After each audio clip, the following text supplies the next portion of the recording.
फौत होने वाले शख्स के बदन से उतरे हुए और उसके दीगर कपड़ों का क्या करें? क्या उन्हें ज़ाया कर दें या जिंदा लोगों में बांट दें? क्या करें?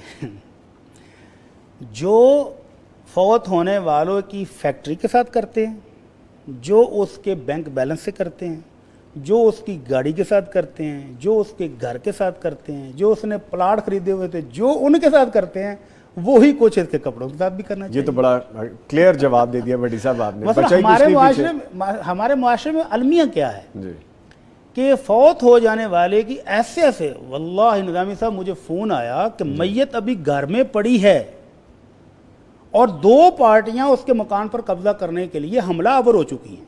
अल्लाह अकबर। उस फौत होने वाले के ननियाल और ससुराल दोनों की तरफ से 2 पार्टियां उसके घर पर कब्जा करने के लिए